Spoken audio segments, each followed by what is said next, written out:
we join hands to note the importance of the African Union Convention on Preventing and Combating Corruption, which was adopted back in 2003, and as we reaffirm our commitment to its principles. Now, this work is extremely important. I am standing here with the dual identity of being Finnish, a citizen of Finland, and a citizen of the European Union. And both are founded on the principles of democracy, good governance, the rule of law. And these issues are very important. In the case of my own country, which still after the Second World War was a relatively poor country, without anti-corruption steps, without really becoming one of the least corrupt countries in the world, we would not have made it to being one of the wealthiest countries in the world as well. The European Union would not have succeeded in bringing peace and prosperity without a set of governance principles which would have been there and which would have leveled the playing field for all European citizens. And then there is security. My country has been neighboring a country which has not necessarily always, as we notice now, respected the territorial integrity of others, and which has used hybrid threats throughout its history. Corruption became something akin to treason in the minds of many Finns. So if you do want to work with your neighbors, if you do want to build that success, and if you want to build your security, and if you want to break the glass ceiling from a LDC to a middle-income country like Kenya, and from a middle-income country to a high-income country, anti-corruption needs to be at the heart of your efforts. So this is why it's so important that the AU Convention reflects the commitment of African nations to fight corruption and promote good governance as essential elements for sustainable development, economic growth, and the well-being of your citizens.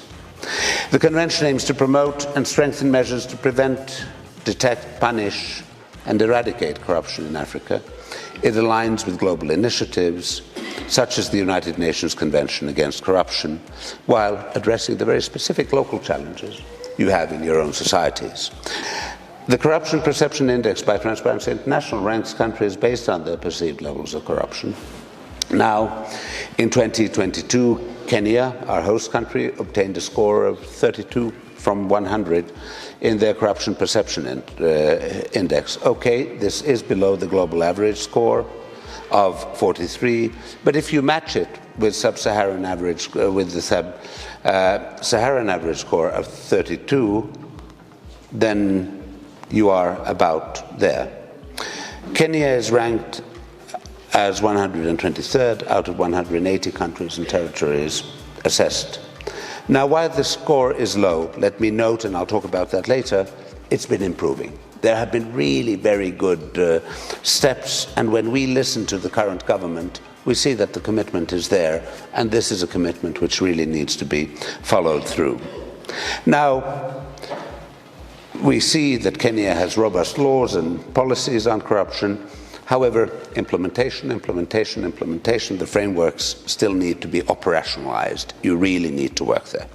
Now, to get to why I'm standing here as the Finnish ambassador, well, we work on anti-corruption efforts around the world, not as a separate issue, but very often as mainstreamed into our programs, and that's what we're doing with Transparency International.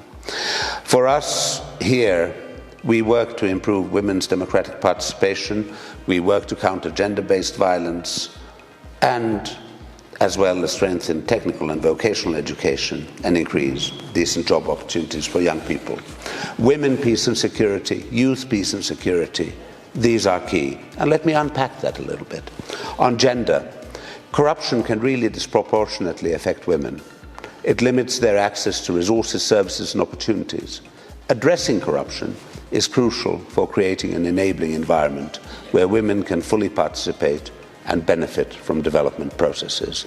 And let me also notice And I'm thinking of a discussion I once had with Mohammed Yunus, who got the Nobel Peace Prize for empowering women in entrepreneurship in Bangladesh. I asked him once, why women? Because they give back to society much more than men do. We're in a country with the median age of 19. High levels of youth unemployment create an environment that is susceptible to corruption, while corruption exacerbates issues of youth unemployment.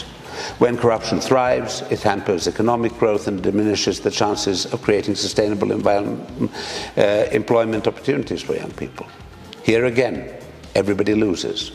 And then I talked about the external threats from foreign governments corrupting people, but there's an internal threat. Poverty is the result of corruption.